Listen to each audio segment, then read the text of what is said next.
What's up, everyone, and welcome back to the Virtual Railroader Academy. As always, I'm Professor Casey.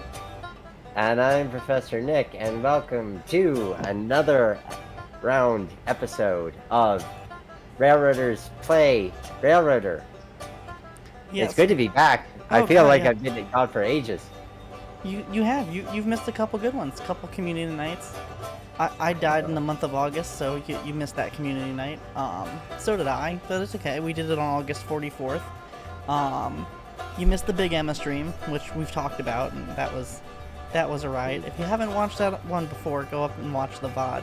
But we're here today to talk about a hotly requested topic, bridge line trains, 209, and we're here with a special guest, friend of the channel, personal friend of both of us, hopping right up in front of us, notable railroad book publisher, Rudy Garbley. Hey, Rudy. Hi, everybody. Rudy, and if you haven't picked, and I'm gonna shill for your D&H book, cause it's a good book. But Rudy wrote and published. I don't have my notes pulled up in front of me. Excuse me, everyone at home. This wonderful book on the D&H Railroad, starting after Shaughnessy's book. So up until like it was sold off and dissolved by CP, or kind of is still CP. Details, but you know, bridgeline trains, D&H, the Bridge Railroad, or at least one of them, the one that everyone remembers. And we're gonna be talking all about that stuff tonight. We're here with Diseasels.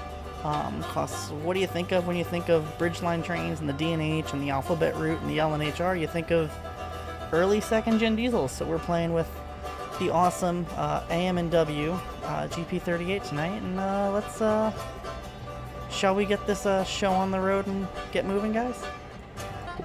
Sure. I don't have control of the train. Oh, sorry. I will relinquish that control. I'm not actually doing anything, but that's my rail driver being hooked up, screwing things up. So I will relinquish control so you do in fact Control of the train? Okay, you should have control of the train now. I do have control of the train. Ooh, here we go. Just gonna slam it right in. To answer your rhetorical question, although before I answer your rhetorical question, I will also remind the folks at home / in the classroom that we do encourage you to participate in the chat, and we'll be responding to your questions, comments, and other forms of feedback. But answering your rhetorical question, when I think of the bridge line, I think of a little add-on for a little game called Microsoft Train Simulator that came out way back in the year of about 2004, called the Bridge Line, focusing on the Delaware and Hudson. That's what I think of. Yep, Maple Leaf Trains Bridgeline route. I had that too. Yep. I never had that one. Mm-hmm. You missed out. A true classic. It has aged, as a number of Microsoft Train Simulator products have. But there is still a charm in it, and, you know, even 20 years later, nobody else has done a mile-for-mile recreation of anything D&H, so it is kind of the only game in town if you are really needing your fix of blue, gray, and gold.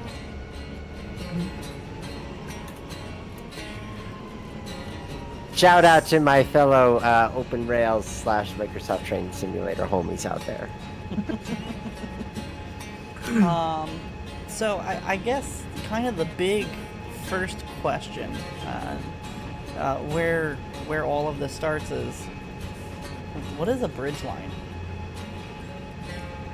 So, a bridge line, in the most basic definition, is a railroad that bridges the gap between two others. They were extremely prevalent in the early years of railroading, going back to the 1850s, 1870s, that era. When, you know, every town had their own railroad, and then there were other railroads being built between those two to connect them. You know, as we got into the more modern era, it became railroads that their primary function was what we call overhead traffic, which is traffic that goes between one interchange to another interchange, and they don't really have any work to do en route, or they have not a lot of customers en route or something like that, where they have most of their traffic is running from one railroad to another and not from a customer they have on their own property.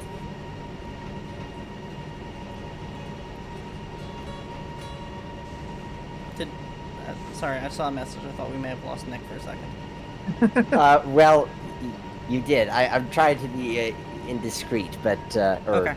to be discreet, but the train wasn't moving in my version of the game. Oh, okay. So I'm seeing if rebooting is fixing that. I have a suspicion, but we can. I have a mod suspicion, but we can troubleshoot that later. So, you were saying that it became a overhead traffic after all these small railroads started to kind of merge together into multiple larger railroads. Yes. Yeah, I mean, it was still overhead traffic even for smaller railroads. That's what the traffic is called. Overhead traffic is traffic that doesn't originate or terminate on your railroad. So, the railroads got longer. Obviously, the ones that were handling overhead traffic got longer, but through mergers and acquisitions and that kind of thing. But the principle was the same. The principle was if you have an interchange at one end of your railroad and a different interchange at the other end of the railroad, and those two railroads want to swap cars back and forth, and they're sending them over your railroad, you're not doing anything with them between those 2 points. You're just sending them from point A to point B, and that's it. Gotcha. Which is where, kind of famous overhead railroads like the LNHR really come into play. And it's, all those small New Jersey railroads that kind of became this one giant thing and just really only existed on the overhead traffic. Yeah, I mean, the LNHR is a good example. Lehigh and Hudson River, for those who aren't local, which ran from Bethlehem, Pennsylvania, up to Maybrook Yard in Maybrook, New York. In Bethlehem, it had interchanges with a number of different railroads: the CNJ, Lehigh Valley, the Reading, and the D&H, actually. And in Maybrook, an interchange with the New Haven, the New York Central, the Erie, a couple other ones up there. So because it has so many interchanges on both ends of the railroad, the LNHR's traffic was very heavily skewed in favor of overhead traffic between those 2 points. Where the New York Central, the New Haven specifically, didn't have any other interchanges with the anthracite carriers. So the LNHR became a bridge between the New Haven and a lot of the anthracite roads. Which, yeah, I mean, God, you got to talk about the importance of the Poughkeepsie Bridge to moving cars across the northeast end of the country. That was one of the 2 major landways of getting 3, if you count the Rutland, of getting stuff in and out of the northeast of New England. Rutland was never a huge carrier in that regard. I mean, they were more a local carrier.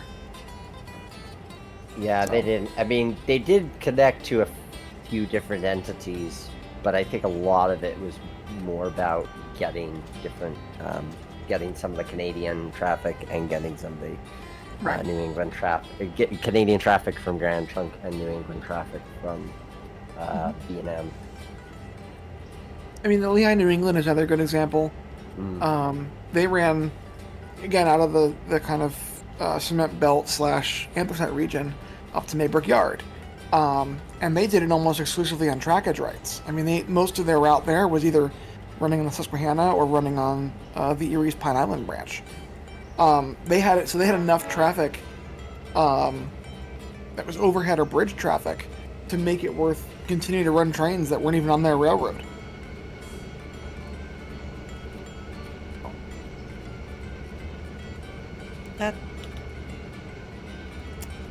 That's just processing for me, that how much the Ellen... Yeah, the L&E only had, once I got over the river into New Jersey, I think they only had like 16 miles of track total between there and Maybrook that they actually owned. Yeah. Huh. Huh. That was just between, um, I guess it was, Newton, New Jersey? No. Yeah. Yeah, Newton, between Yeah. Newton where they got off Susquehanna and, wherever they hit the Pine Island branch a couple miles south of Pine Island. That was it. Huh. I never thought about the Lehigh, New England like that. Huh. They actually owned their own right-of-way, too, and just never built the railroad because... They just... Again, because there was no originating traffic there. So there was no reason for them to build their own track when the Susquehanna had a perfect good track next to them. Yeah. And they could afford the track fees and still make money. Yeah, and that's like the epitome of bridgeline traffic. Is like, it's not even worth us owning our own track because there isn't going to be any originating traffic here. There's no customers in the farmlands of New Jersey. Yeah. So there's no reason for them to have their own track if they don't need to. Huh. I hadn't thought of that before. Before I move on to the next topic, dispatch, this is the stream train. We blew your red. We're proceeding east. You got a Cool. clear railroad out there. You're okay. Signal indication all the way to Alarka for now. Cool. And Nick, I tagged you in the VRA server with a fix to the mod pack problem. Thank you. Just follow those instructions, and then the message under it should fix you. Okay, that's out of the way, because, you know, technical difficulty jazz. It wouldn't be the AM and W without it. We talked about this a lot over the years, and when we started talking the idea of, like, you know, it'd be really cool, like, bridge line trains and railroader, and starting to talk about, like, how the different handoffs happened. So let's, like, how did railroads do this? Was it pooled power? Was it shared crews in some regard? Was it I come in with my train, drop stuff off, like cut away, and then you tie on and go? Yeah, I mean, in the Steam era, obviously, and in the earlier years, you know, it would have been handled kind of like any other interchange, but it might have been an entire train or a giant cut of cars or something. You know, when you're handling that much traffic, that's usually a priority item because it's you know, the railroad that's receiving it's their interchange. You know, it's their stuff coming in that they need to do their work. So when you're handling that much stuff, you know, typically they want to expedite that or you know, make the interchange as fluid as possible. So a lot of times they do live meets where, you know, the interchange, you know, the incoming interchange train would meet the receiving railroad's train there, and they just swap power on two trains and go back out. You know, they would do, you know, sometimes you'd have things where railroads would give each other trackage rights to get into a major terminal because the extra 3 miles of running for the, you know, the bridge line to get into a major terminal on the big railroad made more sense logistically. Once you got into the diesel era, you know, and the locomotives themselves were standardized. That was a big deal, you know, in terms of, you know, having people qualified to operate locomotives. The GP38 on Lehigh Valley was the same as the GP38 on the Reading on whatever else. So, once you got into that era, then they started doing run-through power and things like that, where, you know, maybe the railroads would pool locomotives, and there'd be two locomotives from each railroad on the train. It would run straight from one railroad's terminal to the other. A good example of that is like the Lehigh Valley and the D&H did that for quite a while, where both railroads assigned their C628s to their pool trains, and they ran directly through from Allentown on the Lehigh Valley to Oneonta on the D&H, without really stopping other than for a crew change when they swapped railroads. Because they're the same locomotives, so the crews that are qualified on one on the Lehigh, you know, on a C648 in Lehigh Valley could run a D&H one and vice versa. I think I sent you a picture of that. Yep, there's, I'm trying to figure out which picture that is right now. That's the... Well, you know, I'm just Picture of- gonna pull up this picture, and you can tell me if it's wrong. Where's the button? only picture of Lehigh Valley engine on it. No, I'm trying to find the stream button now. Oh. Bonk. Come on. Come on, stream, wake up. Do we have our stream, our students asleep in the class? Probably.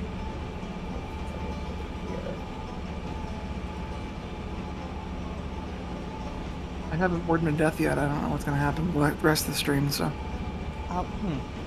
Why? You know, I'm fighting with my...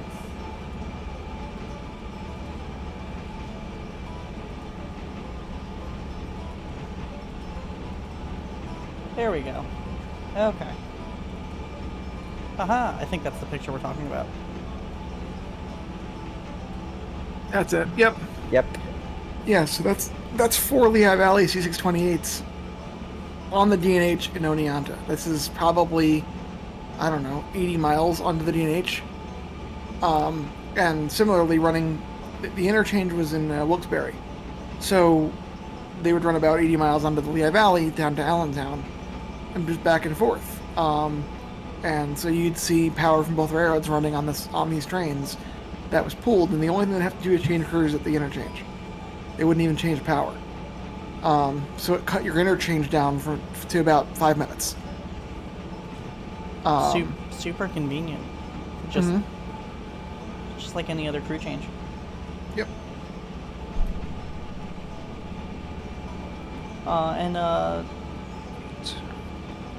So, and this is something we talked about previously, you and I, especially with Lehigh Valley DNH, and it was the rules of interchange, the per diem, you know, that rush to get the cars there by midnight, so that way it's not your problem. Yeah, I mean, both railroads were I mean, that's universal almost, but, you know, both railroads are motivated by the fact that, you know, as long as a car was on your railroad, you were getting charged for it.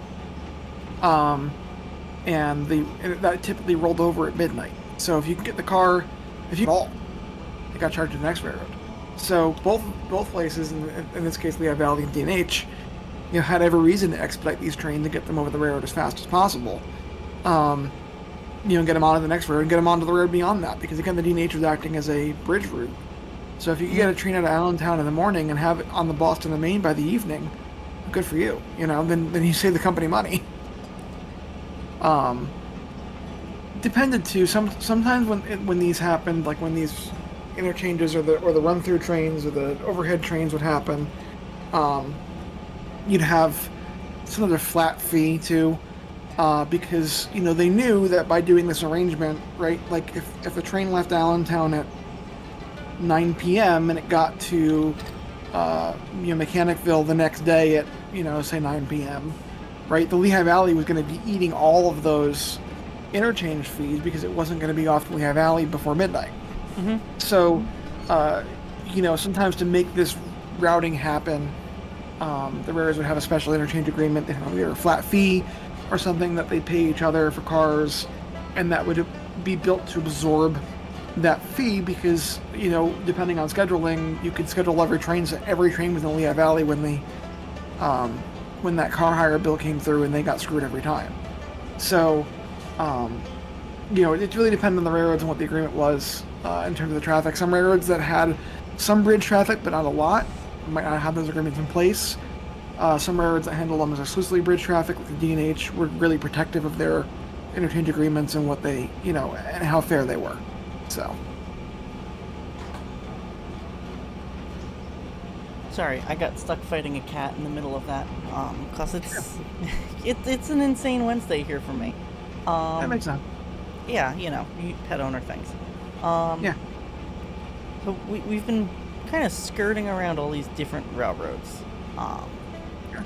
and how at like all, we've been kind of skirting around all the different bridge lines, and we've mentioned a couple of them. We've talked we've used a couple of examples, but you sent me quite a list here of of different Yes. bridge lines. Mm-hmm. So I don't know if this is I don't think this is alphabetical order. I don't think you're that insane. But No. the first one on my list is the D&H, and Yeah. boy, is that a important example of the bridge lines. Yeah. I mean, the D&H was known. I mean, they adopted the slogan, the bridge line to New England and Canada. As far as I know, they're the only railroad that had a bridge line slogan, because it was that important for them traffic-wise. In 1907, the D&H reached Montreal, northbound, and then obviously the south end was in Wilkes-Barre, and they also had connections in Albany. So, it was basically a due north-south route along the western bank of the Hudson River, just straight up to up to Montreal. It cuts a damn near diagonal across the state out of Pennsylvania too. Exactly. Like, it's pretty much, through the meat of New York. yeah, it's pretty much a straight line between point A and point B. And it was by far the fast. I mean, in 1907, that was like unheard of fastest route to get anything into Canada. So all the anthracite all the anthracite railroads, all the stuff out of like New York City and stuff, that became the preferred route to send anything up into Canada. And besides the fact that they also had the connection with Boston and Maine and Mechanicsville, and the connection with New York Central and Albany. So anything going west to Buffalo on the New York Central or going east to Boston on the Boston and Maine, they had connections for those as well too. It became just a funnel for anything going north of essentially, the New York Pennsylvania state line. Went via D&H, unless it was going, via Maybrook. About the only other route to get that way. And by the 1930s, when they adopted the slogan, that was their primary traffic. Somewhere in my book, I talk about that. I think even into the 70s, it was like 65 to 70% of the railroad's traffic was bridge line traffic. And oddly enough, the D&H was actually involved in forming another bridge line. The D&H and the Pennsy owned a railroad called the Wilkes-Barre Connecting Railroad that opened in 1915, and it was a bridge carrier between the D&H and the Pennsy in Wilkes-Barre. Because they didn't have a direct connection, so they opened a joint bridge route to connect the two railroads. Huh. So by 1915, the D&H already understood the concept of a bridge line, and was like, we should make another one because it'll help us get more traffic.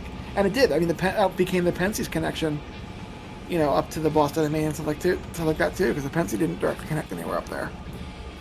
So. Huh. I never knew about. I feel like I should have known about the Wilkes-Barre Connecting Railroad. Fascinating. That stayed on paper. That was still a railroad, well into the Conrail era. Wow. Wow. I don't remember when they sorted that all out. It's not still, I don't think, but yeah, it was still a paper railroad, longer than it should have been.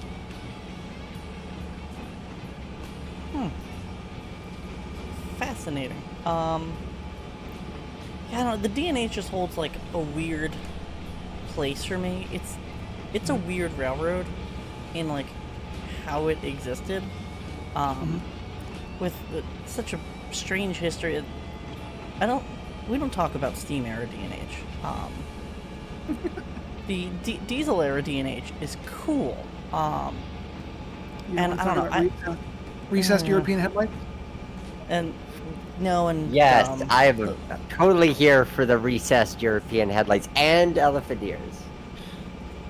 That is a vibe that is underrated, especially when it comes to the Challengers. I would put the D&H Challengers over the UPs any day of the week. So I gotta post this in a couple of places, but I found it was posted 4 months ago on YouTube. It's this amazing video of live steam, like live audio recordings from the 40s, like 30s, 40s, 50s.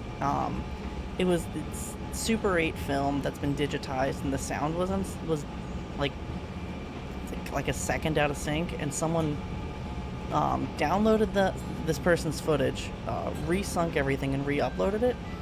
And it's 4 D&H Challengers on a coal drag, 2 on the head end and 2 on the hind end shoving this massive coal drag, and it's all sync sound. It's all actual sound.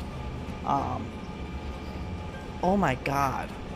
Talk about like a cool find and like a cool discovery. I gotta post that. I'll probably remember after It's stream. like that, or something like that, right? Something like that, yeah. Yeah. No, that is truly awesome. So, But I never, I didn't live through the D&H. I never knew the D&H, but I just have like weird, fond memories of D&H model trains as a kid growing up. So it's a weird railroad that holds a special place in my heart. And then MSTS, which we all know and love around here. It's a cool railroad, and I don't know. I could pontificate on things I enjoy about it for a while, and frankly, the stories that didn't make the D&H book that we talked about a couple of years ago when that book dropped, blew me away.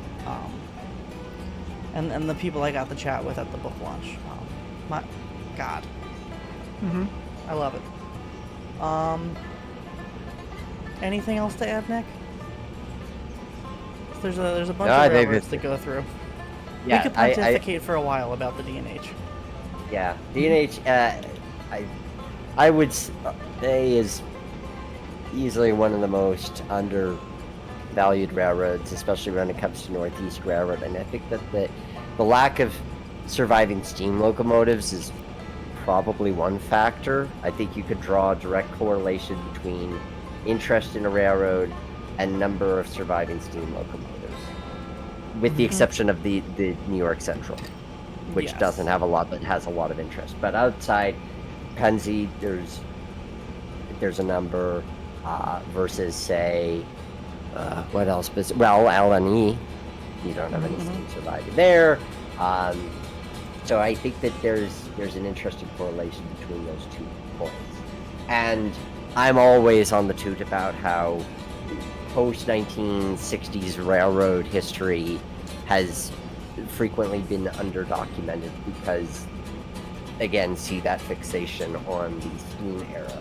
So it's really good to be talking about and see the conversation go more towards 70s, 80s, now 90s eras railroading and what that brings to the conversation.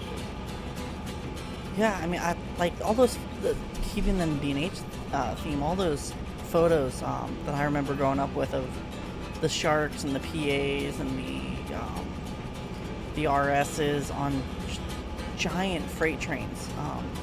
All the shots I've seen along Lake Champlain. Oh my God. It's, I don't know, it captured the imagination for what was then a modern-ish era of railroading. Yeah, it's I don't know.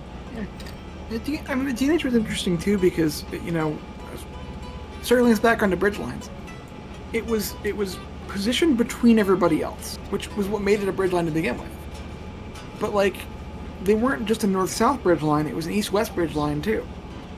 So you had connections all over the place with every major carrier in the Northeast, which means you could see giant trains. And you could see weird motive power. You could see really weird interchanges because, you could find a D&H engine in Canada or you could find it in Sweden.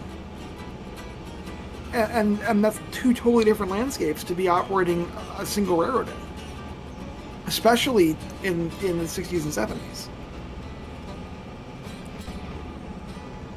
Yeah,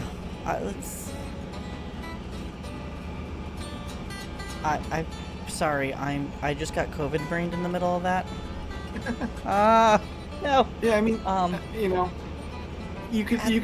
they could be picking up a train from the CNJ in Wilkes-Barre, and dropping it off to CN in Montreal. Yeah, TP and in Montreal. that's one of the things that you don't get now with the way kind of everything's consolidated. You don't get that. You don't see the run through power. You don't see like it's not like kind of growing up in the Conrail era. Like we'd see CSX power running up Conrail when it was. Or we see NS power making it occasionally, or CP power. Yeah. But like, you don't get that. We're like, I'm in Canada, and here's a Lehigh Valley unit that just came in off a D&H train. Like that. Right. That doesn't exist anymore. Mm-hmm. And it is a cool thing. You know, I mean, we can get really granular here about things that aren't even on the list of things to talk about here, but let's get granular.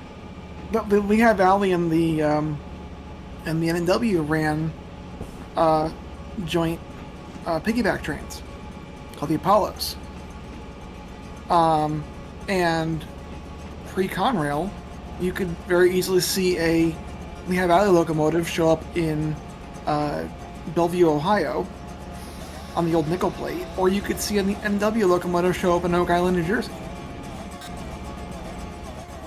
You know, and that's something that kind of you just, I mean, yeah, there's horsepower hours today, and there's things like that where there is some run through power. It's not the same. Like it's not the same kind of it's not the same kind of arrangements. It's not the same kind of traffic being moved and routings and the competitive routings was one of the big reasons that the Bridgeline thing kind of took off, especially the D&H, because they had the most competitive route. So, it's not the same kind of thing now. Now it's just like almost a purely utilitarian kind of approach to things. I need to borrow an engine. Okay, you owe me that same amount of time back on an engine. Yeah. I mean, there are run-through agreements and stuff like that. There are certain trains that operate with, one NS engine and one KCS engine because it's just easier than swapping power all over the place. I mean, but it's typically confined to unit trains. It's like a train of oil, crude oil that's going from North Dakota to somewhere in New Jersey might run with three different railroads motive power on it, and that's just. But it keeps that motive power forever. It's not like it's similar, but it's a little less orchestrated than what we had in the 70s. Yeah.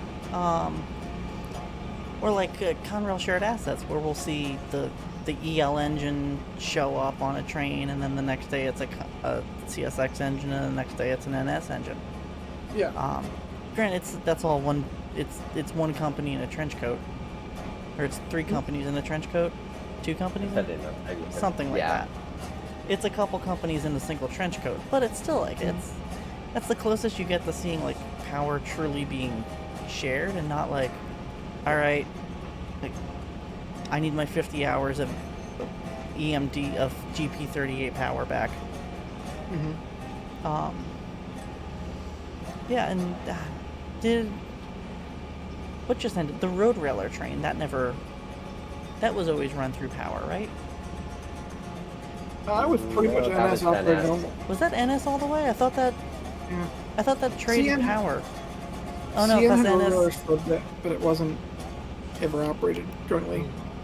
No, I briefly forgot what year it was there, and forgot that NS can get itself to the port of New York.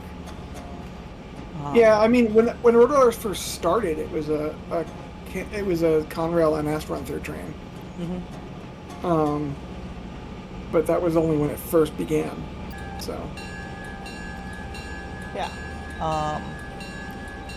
On that note, and myself accidentally bringing up the EL, the EL, D&H, and B&M, the powerhouse of an agreement. Yeah, I mean, I could throw the NW in there too. The NW, this is even a different topic we can get into on a different stream. the NW post 1968 owned the EL and DNH because they valued them as bridge routes, for NW traffic heading east. So they would drop, the NW would use the nickel plate to drop traffic to the EL in Buffalo. EL would bring it to the DNH in Binghamton. DNH would bring it to Boston, Maine, and Mechanicville. Boston, Maine would bring it to places in New England. So in that case, you had actually two bridge routes, which was the EL and DNH. Now, it was bridge traffic there wasn't the EL's primary, traffic on that line, but that's how the NW viewed them for its own traffic. Mm-hmm. But yes, that was, just as important as the north-south traffic, going into Montreal, the DNH also served a pretty important purpose, getting traffic into New England, which is why it was the bridge line to New England and Canada. Mm-hmm. Because it kind of formed a, plus sign to get traffic, east-west to and from the Boston and Maine. Do I? Oh no, I don't have the photo for that. But that's the reason. You do have a photo of the EL. You do. The I sent you a second photo. oh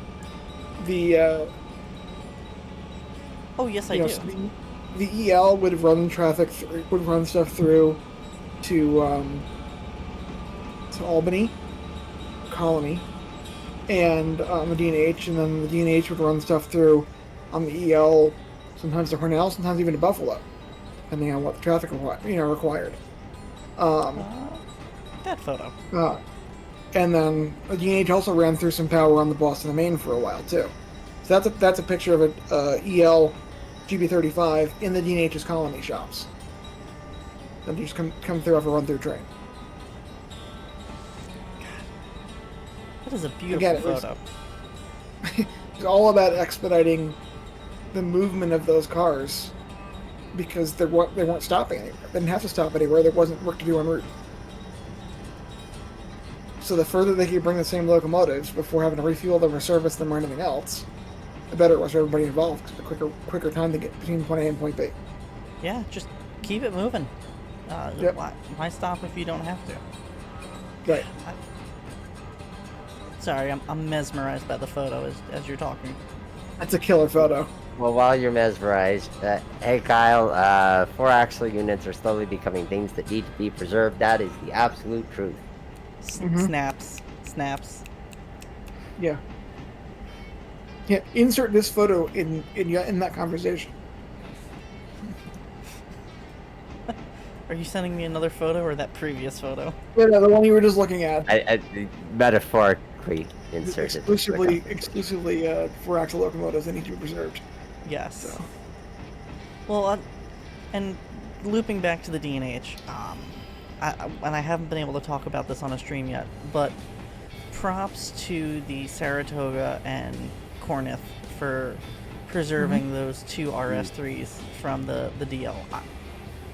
In my mind, I don't think there was ever a day where the RS3s wouldn't be at the DL, but they're at the correct home now for retirement. Especially the 4103. The 4103 was assigned to the mine at the end of that branch. Really? Huh. Yes. Yeah, the 4103 is the original switcher for the ilmenite mine at the north end of the Adirondack branch. It was assigned there for like 15 years. Amazing. So yeah, that is the right engine to bring up there and preserve up there. So your brief interlude from our topic for props to preservation by the VRA. Nick, we gotta do something with that actually. Props to preservation. Props to preservation. It sounds like movie props almost.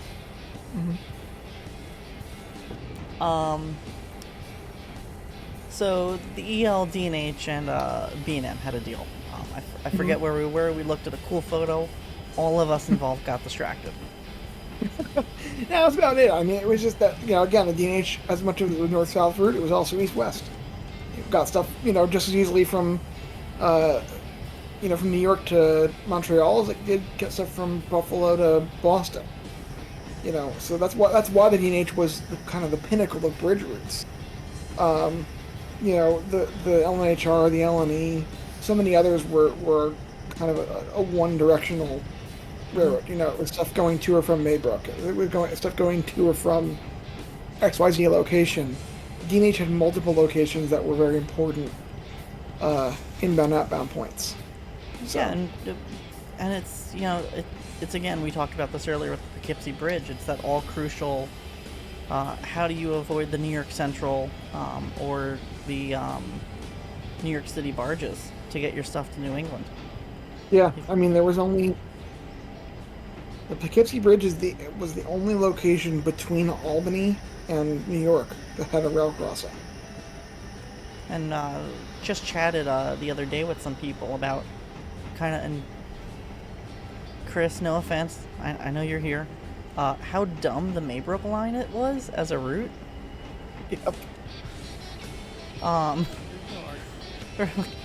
Up and down, up and down, up and down, and then you hit, I forget where, I want to say Wappingers Falls, but that's incorrect. You hit, it's the end of the rail trail now. You hit wherever the end of the rail trail is now, and it's just like vertical to climb up over the Hudson River. It's some like 200 Beacon? plus, no, further out than Beacon. Beacon's straight down the river. Some 200 plus feet up above the river, and you're crossing like a mile. The bridge is a mile long from end to end. Yeah. Not all of that's over water. And then they had to switch back down. 2 switchbacks to reach the New York Central to interchange. Yeah, the Poughkeepsie Bridge, I believe, is the longest piece of straight and flat track on that entire piece of railroad. Yeah, The I bridge believe so. itself. I believe so. But it's a beautiful bridge, cool history there. But like that was the lifeline of New England, if you wanted to avoid paying the New York Central to move your car. Yeah. Which is kind of a perfect segue here. The alphabet route. One of the other first things that comes to mind when you think bridge lines, at least for me. I don't know about everyone else here. Yeah, so there were actually 2 alphabet routes, and I'll talk about both of them. The original alphabet route that was named like that because it was a complete mishmash of reporting marks to get from one end to the other. It was named the alphabet route because it looked like he threw an alphabet soup together to get all the reporting marks. That started in 1931. And you could get traffic from St. Louis to Boston via the Nickel Plate, Wheeling and Lake Erie, Pittsburgh, West Virginia, Western Maryland, Reddings, CMJ, Lehigh Hudson River, and New Haven. So it was a way for the folks playing along at home, that's the NKP, the WNLE, the PNWV, the WM, RDG, CNJ, LNHR, and HN. NH. NH. And that was basically devised as a way for all of these railroads to compete with the Pennsy, the New York Central, the Erie, and the B&O that all had direct routes.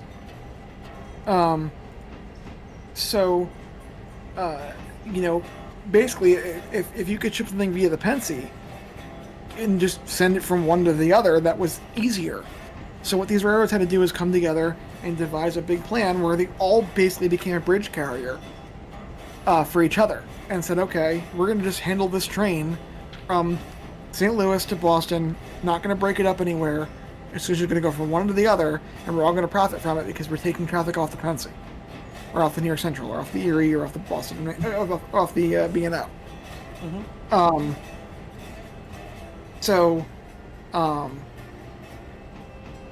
Again, that took the Poughkeepsie Bridge because it was the only alternative to the New York Central at that point to get into New England, and Boston and Maine, if you wanted to go that route. But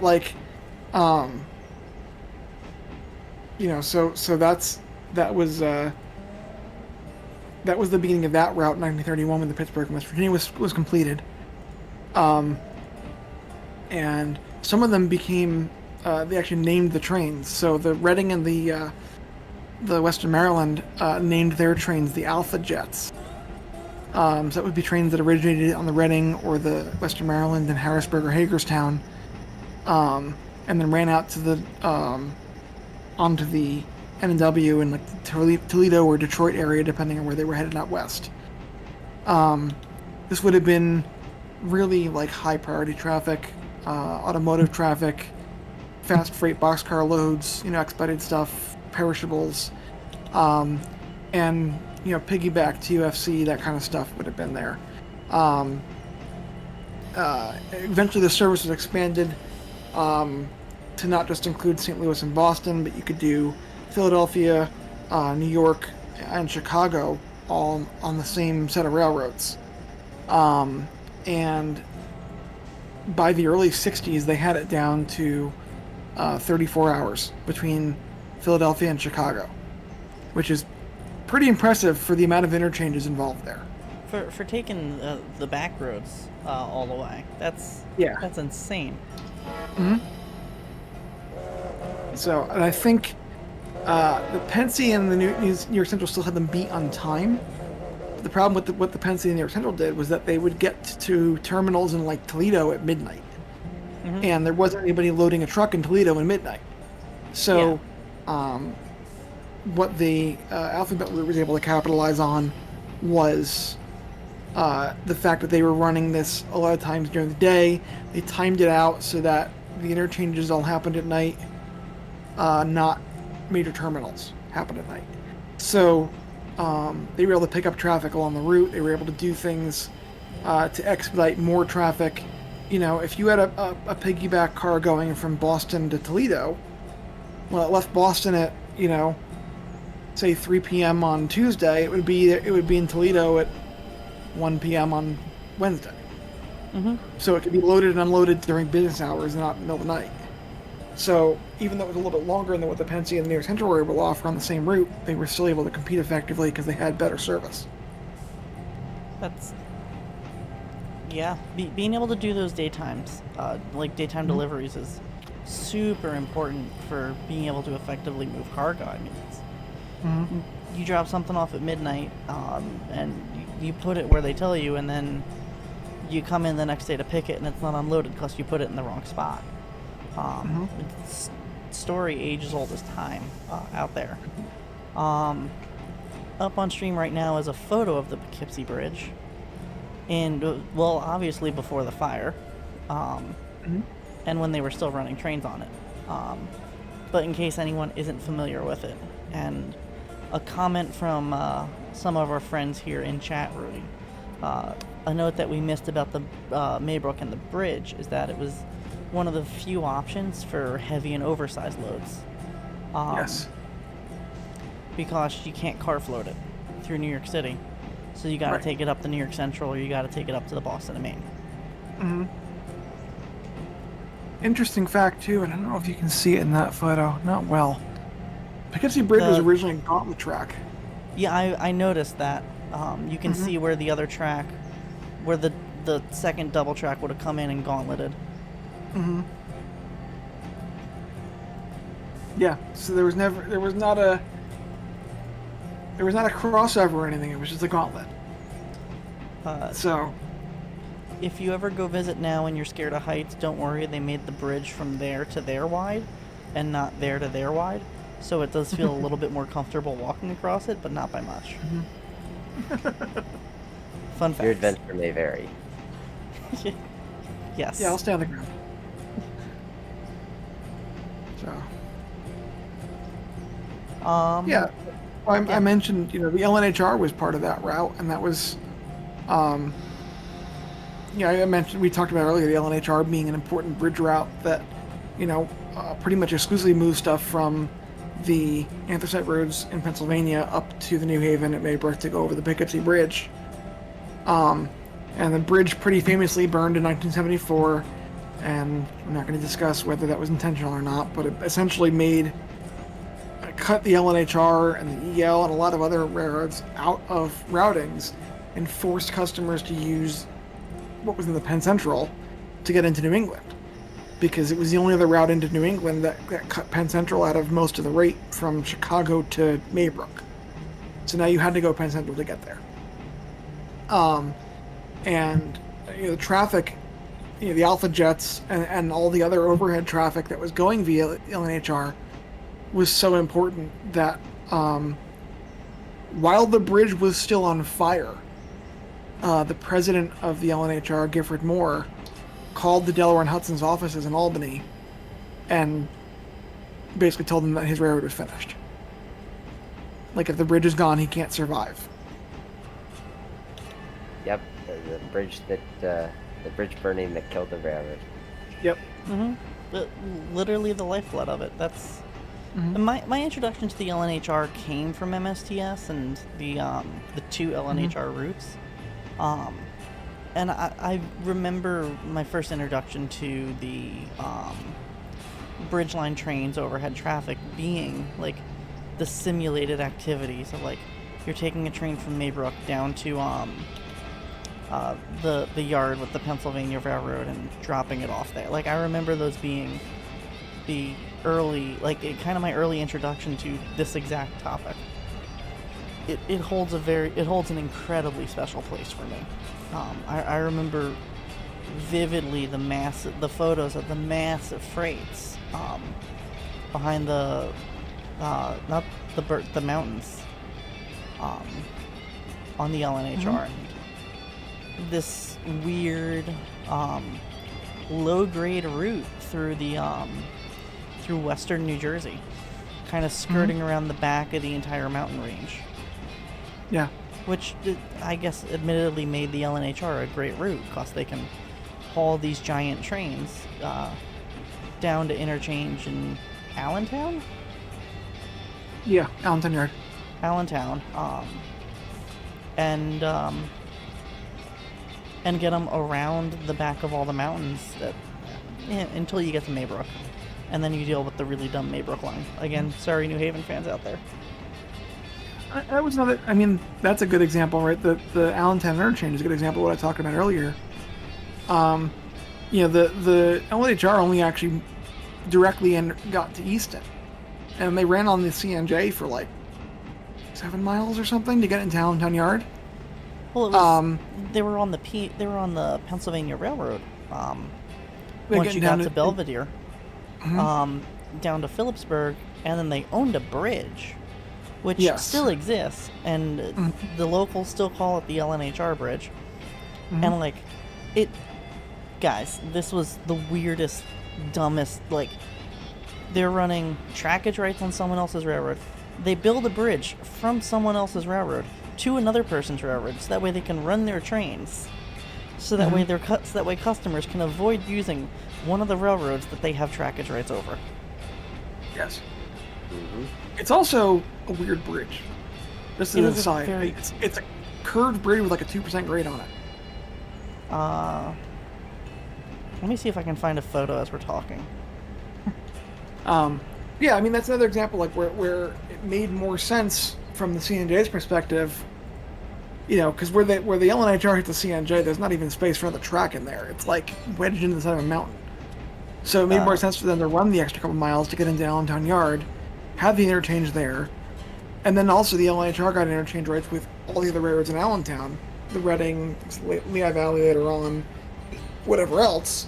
So it became a beneficial arrangement for them as well to have access to more other local railroads to bring stuff up to Maybrook.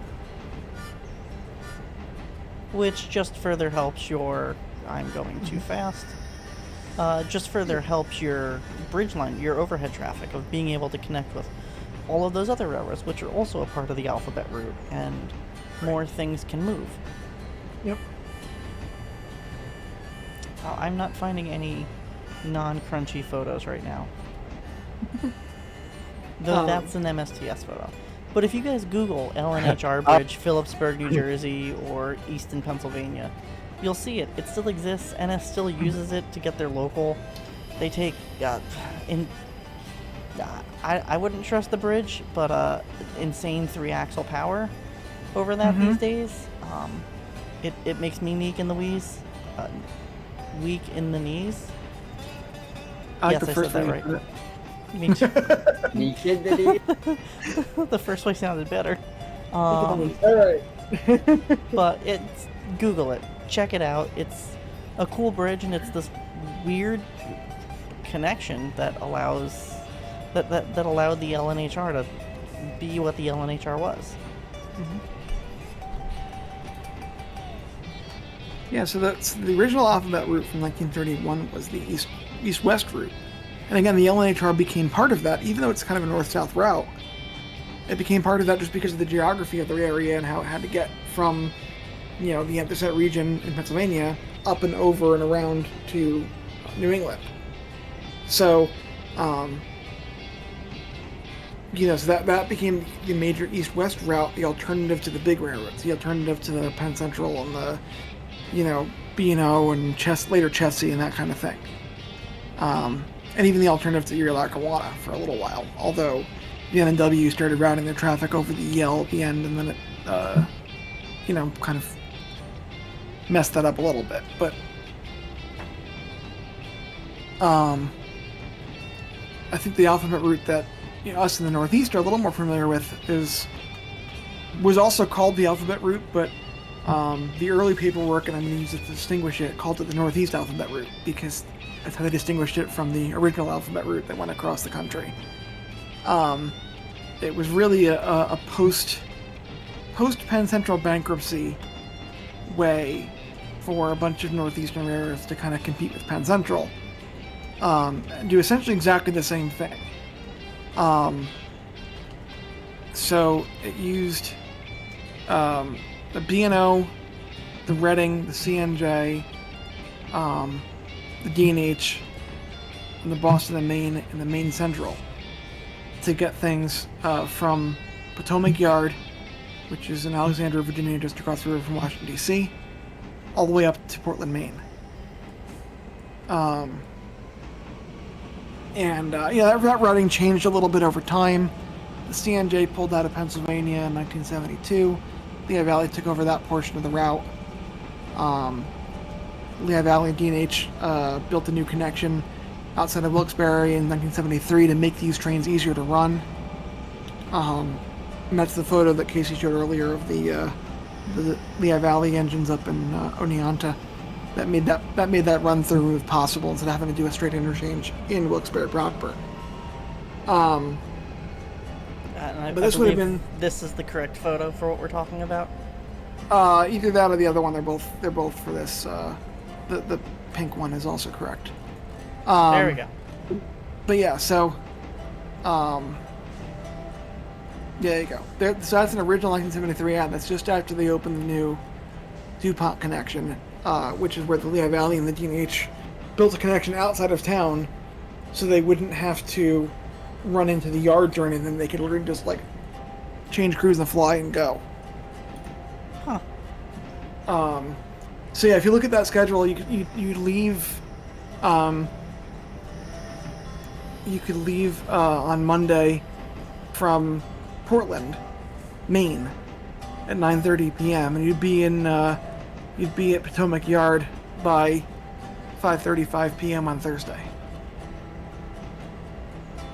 So you were looking at about 68 or so hours to run the whole route. And this train did make sit-outs and pickups on the way at major terminals. So, if the Lehigh Valley had something bound for the RF&P, this would go on this train. If the Reading had something headed up to the Maine Central, it would go on this train. So that was the NE87 southbound, and it was the NE84 northbound, with the two train numbers. Except for on the Boston and Maine, where they called it the BM3. The BM3 was a connecting train that came out of Boston. Oh, I see where that is now. Okay, that makes more sense. The BM3 ran Boston to Mechanicville, and then they would assemble the whole thing in Mechanicville and send it south as one train. And then the same thing as it went north, it would get split in Mechanicville into two trains, and they'd send half of it to Portland and half of it to Boston. That's cool. Wow. Mm-hmm. I think the other map showed that too. The yellow one with the arrows. I think it showed a connection to Boston as well. Oh, there we go. Yeah. That one goes to Montreal, though. So this is specifically a D&H map. So this was advertising their part of the route, but like via their connections. So there's a connection in Mechanicville there to, Vermont Rail and B&M, and then Canada, it's got connections to Naperville Junction, which went to CP Rail. Naperville Junction was a wholly owned D&H subsidiary. And obviously CN in Montreal. And then the south end at Pot Yard, you had the CNO, the Southern, the RF&P. You also had a Seaboard Coastline went in there, and the B&O as well. So lots of different connections on that route to get things to different places. And again, D&H traffic headed for places on the Reading or places on the Lehigh Valley or places on the Boston and Maine could end up on this train as well if it was high priority traffic. So, but again, this was all put together kind of to compete with, at that point, would have been Penn Central as the giant behemoth in the Northeast. And, it took 6 other railroads to compete with the Penn Central effectively on the same route between the same locations. As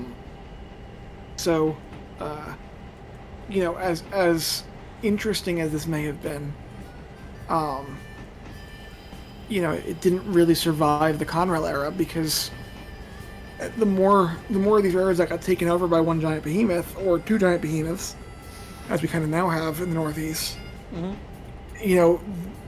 the ability for these smaller carriers to even find partners to compete with the big carriers greatly diminished. Yeah. So. Which leads to a whole bunch of conversations about the competitiveness of railroads and how we got to where we are today, and Pan Am and Guilford and the New England railroads all merging into 2.5 things, and the D&H merging into CP, getting bought by CP. I've always been a little vague on that. I didn't read that far in the book. I'm sorry. Same. Ding. It's a long book. It is a long book.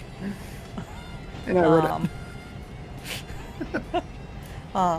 But it leads into all of that kind of conversations that how we got to where we are today. And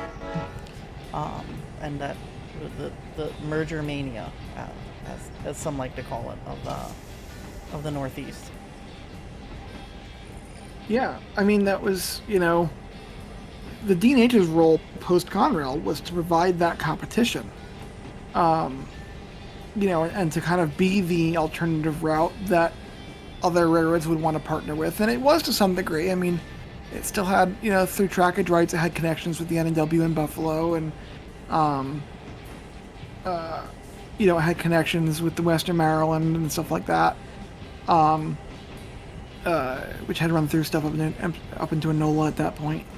Obviously sold the Boston and Maine, but once you started limiting all the, the Lehigh Valley and the CNJ, and the Reading obviously all became part of Conrail. So it was drastically limited in what connections it could forge, to continue this kind of traffic.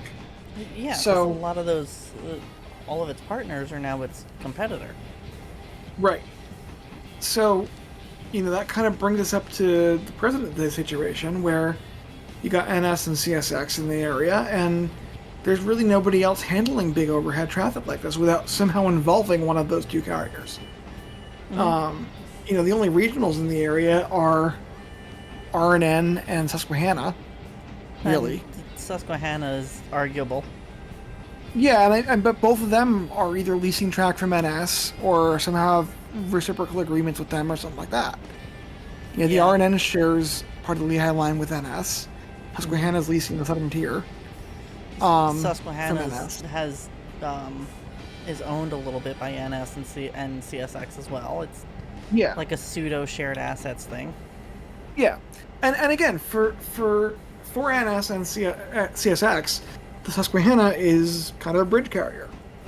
You know, there's not a whole lot of traffic for them between Warwick and Binghamton, but it's another route that NS and CSX have available to them if they have detours or if they just need to get traffic between those two, between New Jersey and upstate New York somewhere. Mm-hmm. That's and how many times have we seen here in the Northeast news of the Hudson lines washed out, CSX detours. If you're a rail fan in this part of the world, I'm sure you remember the America's Train memes. Where is SU 99 and 98 tonight? Oh God, no, that was like 10 years ago. Those memes were a thing. I think NRFF memes come to my mind first and foremost. So like 10 years ago, if you're old like us in the Northeast, you remember the where is SU 99, where is SU 98 memes going around on the Facebook pages and the Yellow Jacket SD units. But that's it's the big bridge train. It's the big overhead train. Yeah, everything from Bingo, which is in of itself, that was the hello in front of me. That was the CP, the quoting CP D&H connection with the Susquehanna, which is now NS, and God, more consolidation and less competition, which itself interchanged with the RNN in Scranton or Wilkes-Barre.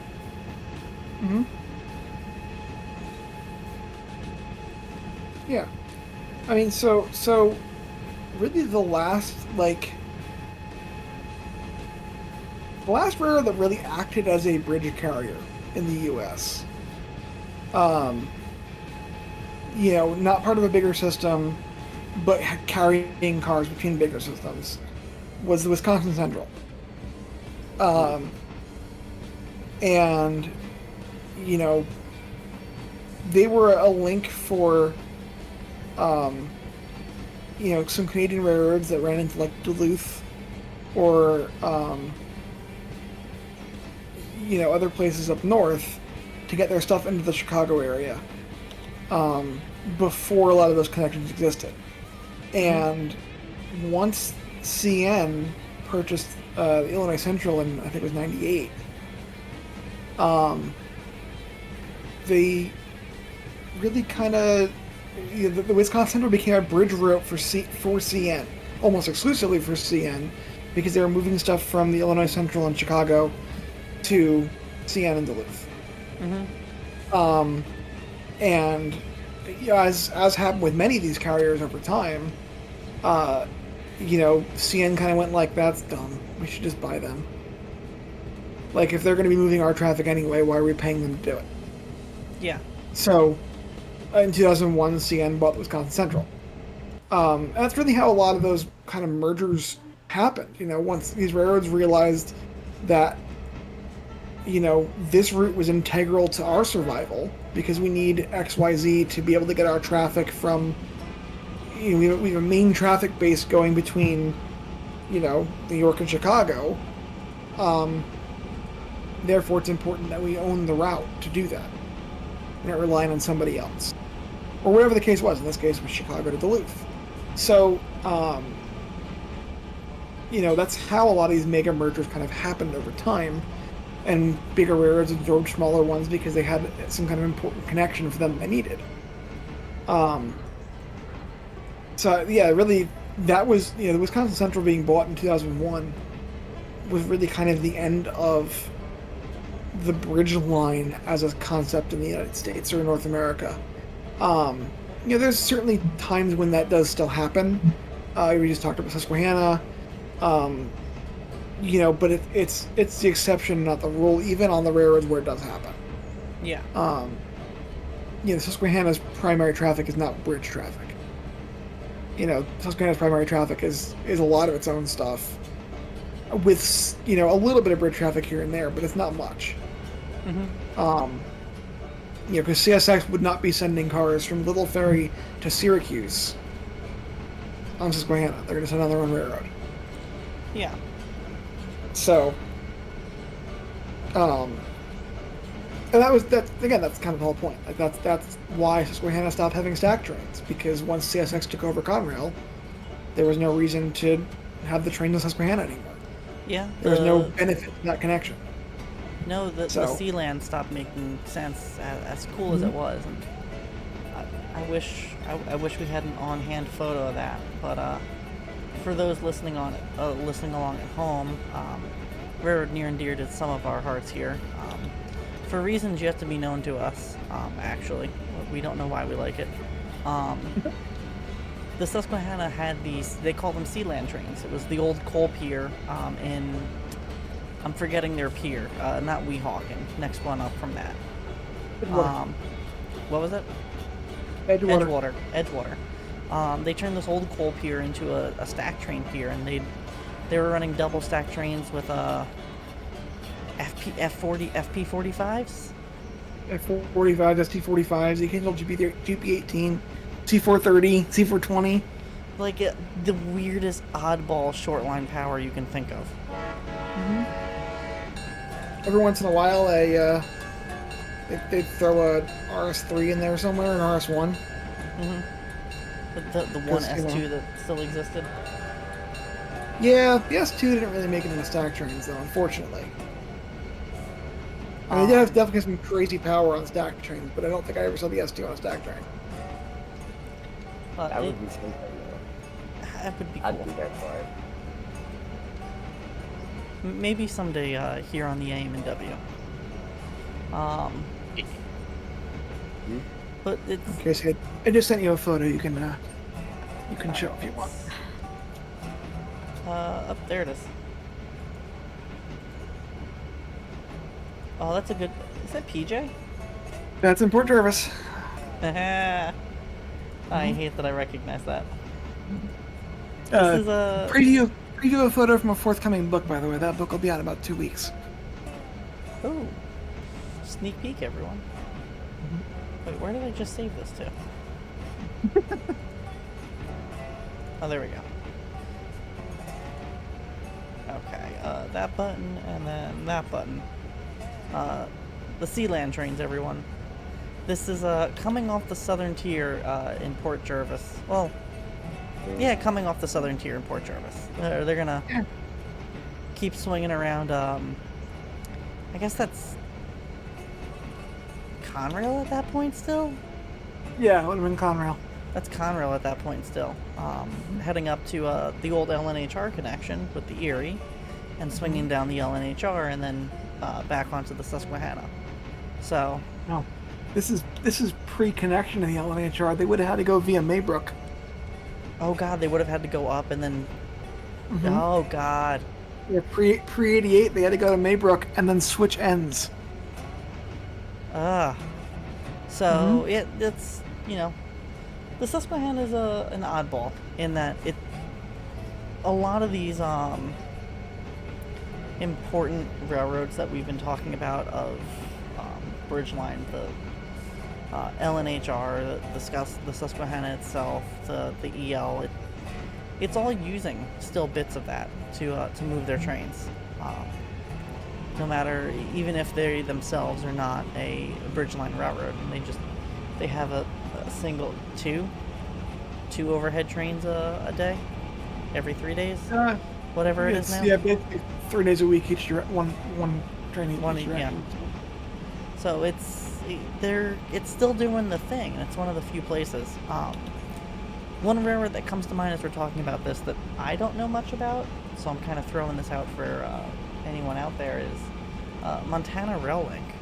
I know they were a very oddball class too, and I'm not sure where they fall into the overhead traffic way of life. Fell into the overhead traffic way of life. Yeah, I mean they were, a little bit of both, a little bit overhead, a little bit on board. So, on rail stuff. was, their whole route was leased by BNSF. It was kind of considered by BNSF to be a light density route in terms of traffic. So not worth it for a class 1, but maybe worth it for a class 2 or a class 3.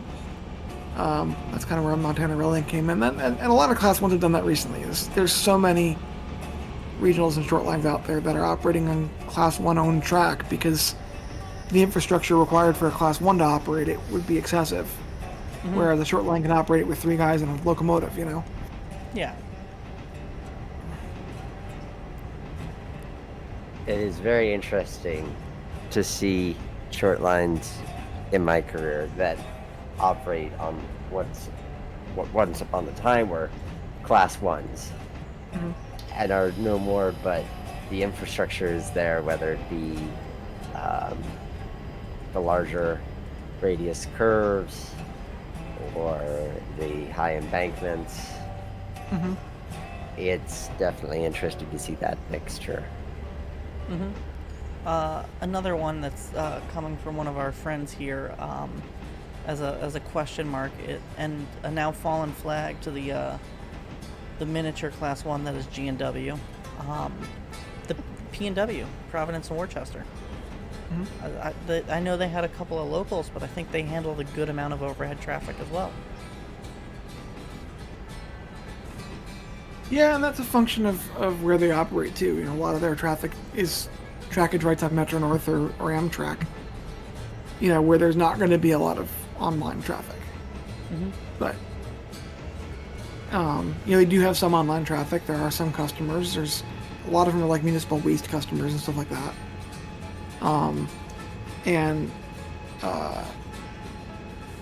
What customers they do have are worthwhile enough for them to, run a train. If they're going to run a train, they might as well put some overhead stuff on it.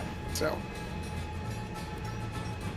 Yeah, and again, that ties into the function of short lines running on Class 1's track. Plus, it doesn't make sense for a Class 1, but it makes sense for them to lease it out to someone else to run it for them. Yeah. And it's, it doesn't make sense to... Amtrak's not very local, so. Yeah, I mean, Amtrak's not going to run a freight train down the Northeast Corridor, but hey, P&W, take this garbage out of New York City for us.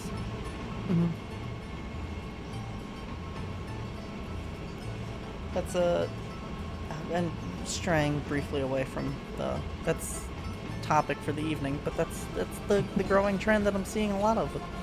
Some short lines near and dear to my heart are running a NS track in New Jersey and taking over Jersey Transit lines.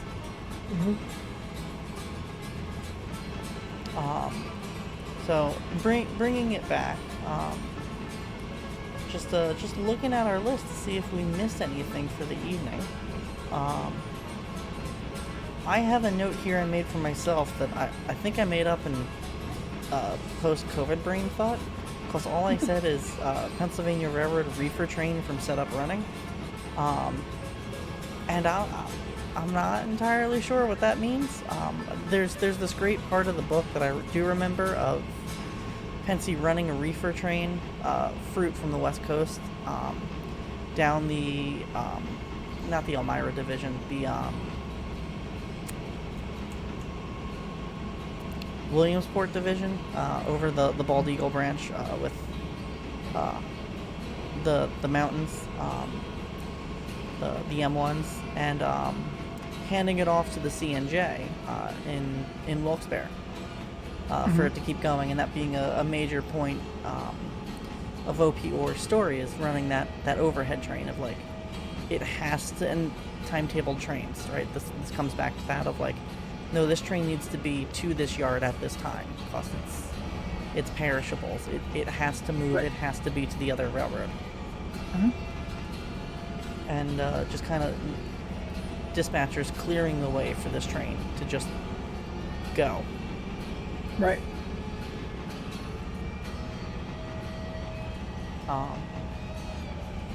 Yeah, that's Nick, do you have anything else?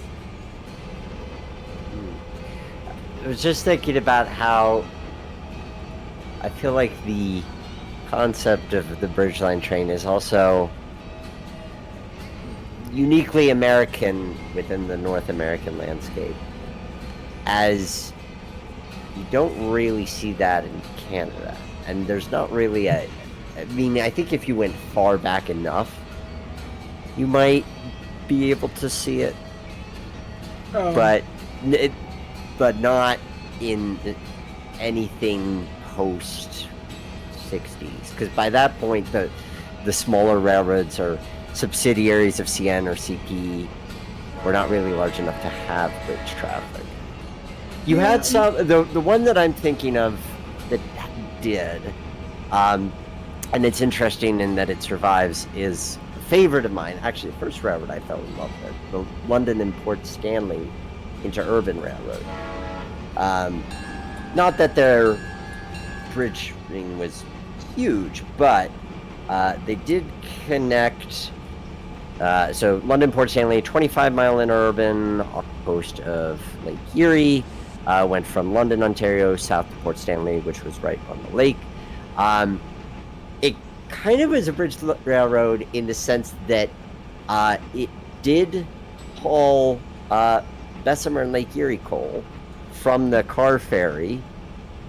So Bessemer and Lake Erie would take their coal up to Conneaut. Some of it would go to Port Stanley, and then that coal would then make its way to London and St. Thomas. But then in terms of the major freight players you had, there was the Grand Trunk, which then became CN, going through London. And you had the Wabash, the Michigan Central, and the Père Marquette in St. Thomas. Mm-hmm. So you did have a little bit of bridge traffic over the 15 miles. And it's telling in that for an interurban railroad, almost the entire thing still exists. Obviously not electrified, but it does still exist. Yeah, see, I would have said, if I had to pick a Canadian railroad, I would have said Grand Trunk as a bridge route. Right. So if you're going, yeah, well, yes, yeah. Right. I mean, exclusively for Detroit. The Grand Trunk was like the Canadian link into the automotive industry. So a Canadian-owned company, yes. Mm-hmm. True. I mean, just in terms of getting stuff over the border. I mean, almost any car that came out of Detroit that went by rail into Canada went via Grand Trunk. True. You know, and with automotive being such a major industry and, you know, for shipping on railroads, you know, the Grand Trunk held almost a monopoly on that for Canadian traffic.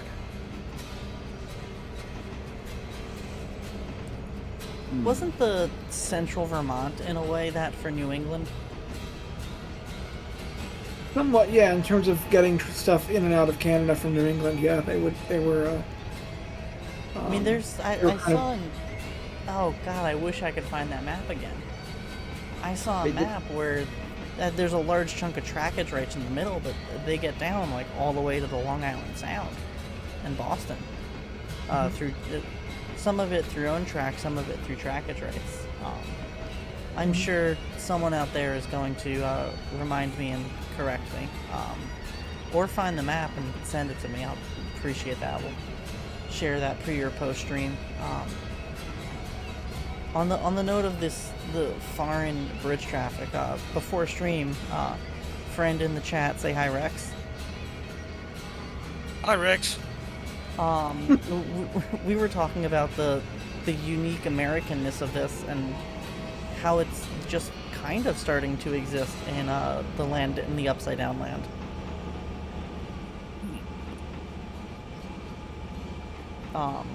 We were talking about the different gauge changes and having to swap bogies. That's right.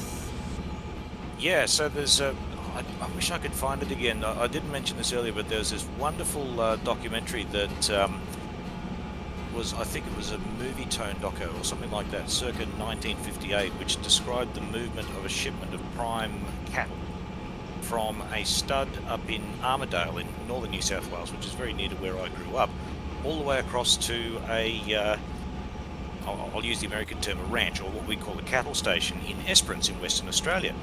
And it described the entire move as taking about 3 weeks and actually involved every single, or almost every single, state railway system in Australia at the time to get that move from east to west. So you had standard gauge New South Wales government railways from Armidale to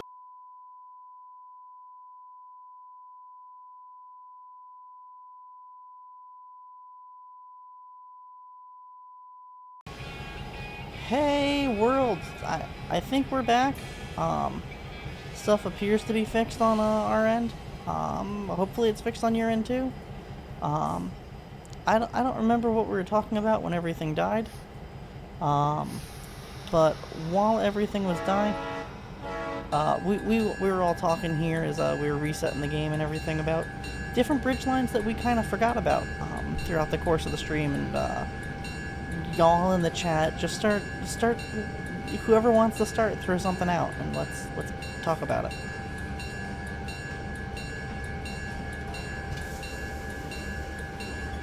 Everyone is camera shy all of a sudden. I'm just looking up the. I was just looking up the one bridge line I was thinking of. While folks are gathering notes, Real Blast Boot Camp from over on usually Heist's side of things. Hey, bro. One rural railroad here in northern Pennsylvania. This is more just to get in the head of railroad planners at the time and how ideas of how a short line should work changed. As the hurricane flooded out remnants of the north end of Baltimore and Ohio's system, northern Pennsylvania were cut off from the rest of the world, late 40s. B&O wanted out. A scrapper decided, hey, there's a viable railroad to be put together, and they called it the Wellsville, Addison, and Gailton. Often colloquially named the WAG. Yes.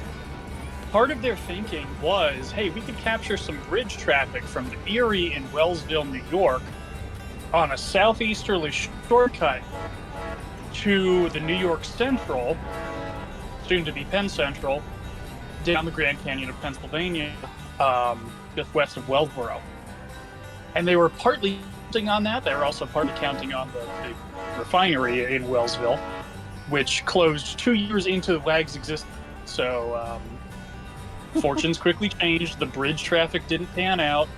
And in a prediction of short lines like becoming freight car manufacturers and doing per diem boxcars like crazy, that's how the WAG survived. Except their per diem boxcars were ex-B&M wood boxcars. The per diem craze of the 70s. Yep. Started in the 60s, kind of here in northern PA. But how yeah, could you we can forget about the definitely see the WAG all night? Well, because they weren't a very good bridge line. No, they weren't. I mean, on a map it looks convenient. Oh, hey, that's a nice little diagonal shortcut rather than go all the way to, what would it even be, Gang Mills, New York by Corning? Would probably be the next connection that Erie would have had. Yeah. Probably, yeah, I think so. So yeah, that cuts off a little bit of route, but it's over a stupid bit of Appalachian Mountain railroading that required double-heading center cabs and stopping at the top to turn up the retainers and all that good stuff. I Nick, fail the to see a problem here. The reason we forgot about the WAG all night is because I'm so used to not having to actually know anything about the WAG because Brill knows everything. Not hard place. I can walk across the street to somebody who knows more than me. Worth briefly mentioning WAG's claim to fame as a former hotspot. F units in short line switching service, including a Western Pacific California Zephyr diesel. Which And never service. It was a parts spare. yes, Details. for the other A units, and Ford GE center cabs, as in The GE center cabs with Ford streamlining, ex-Ford plant switcher. Take a 44-tonner, stretch it until it's the size, weight, and tractive effort of an RS-1, and put chrome on it.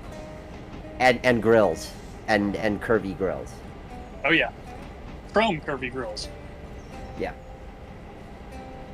And one still exists in northeast Pennsylvania, which is actually in the northwestern corner. Northwest, yes. It'd be cool. It's by Erie.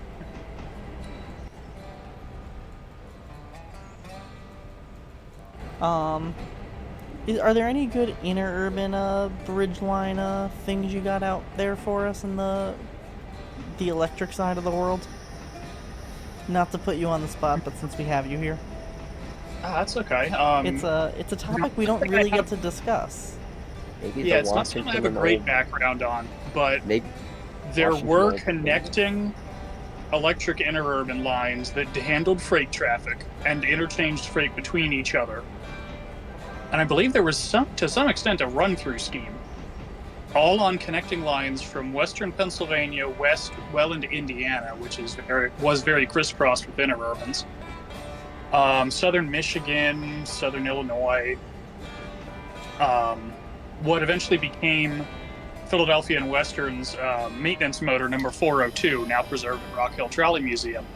It was originally an unpowered boxcar, interurban specification boxcar, that was used on this system. I believe Michigan Central was the owner of the car, but it bounced all over the place. So there was some interurban bridge traffic there, but it used specialized equipment.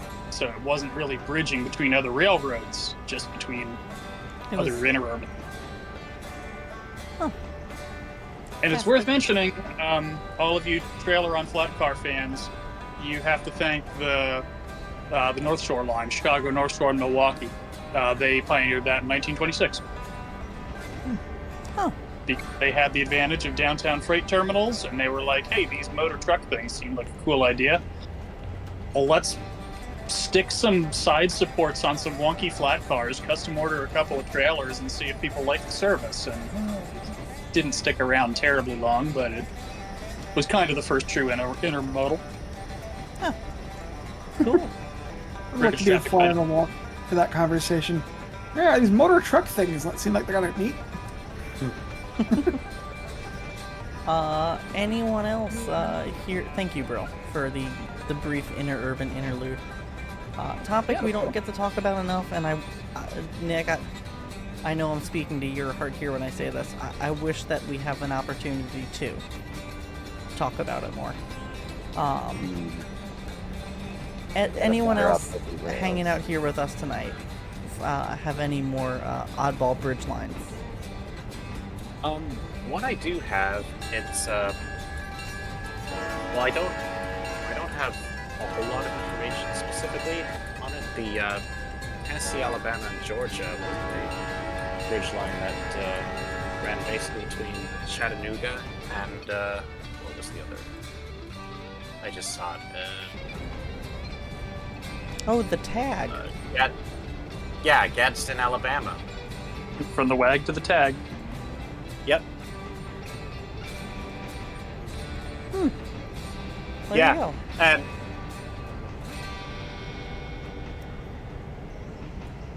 yeah, the thing that stood out, that bridge line, the thing that stood out to me of that bridge line was that in 1950, in March of 1950, they ended up purchasing two Berkshires secondhand from the Boston Albany, specifically A1A number 1423 and A1B number 1434, which became their numbers 601 and 602 respectively. In fact, I just found a photo of one of those said Berkshires.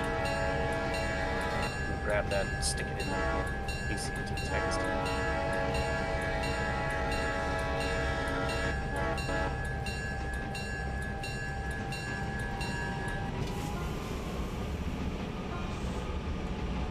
Getting jumpy in here.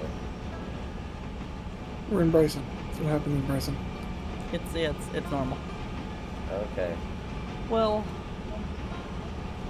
I think that's about unless anyone else has any other oddball bridge lines for our wonderful viewers at home to take a look at more after class hours.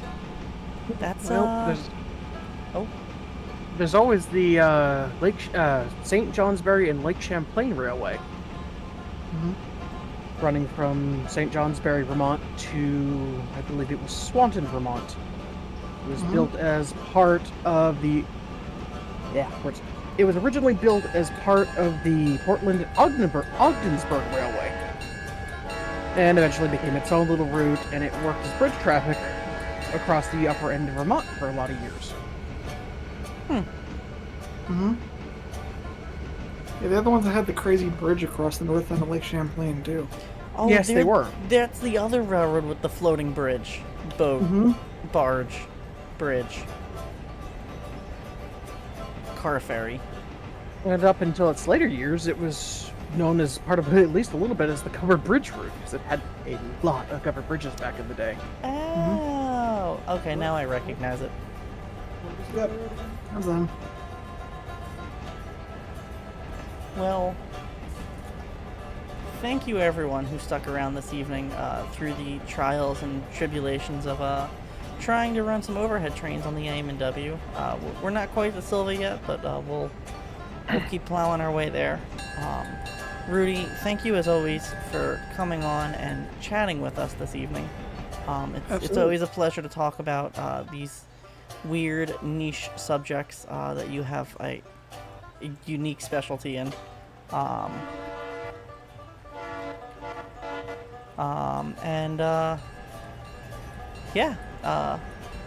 Keep an eye out on the VRA Discord. We're going to be having September Community Night coming up. Keep an eye out for our October stream announcement. We're going to be trying out some Derail Valley multiplayer, and that's just a little tiny teaser of what to expect come October. But that is all that we have time for this evening, and all that was in our lesson plan for this evening. So check out any of the cool railroads you heard about. Let us know if there's other Bridgeline railroads that we didn't think of. We left out a lot of West Coast stuff. If there's any West Coast stuff, I don't know. I'm not a West Coast person. You tell us. Thank you all for tuning in this evening. As always, I'm Professor Casey. And I'm Professor Nick. And thank you, and have a good night, everyone. Good night. Goodbye.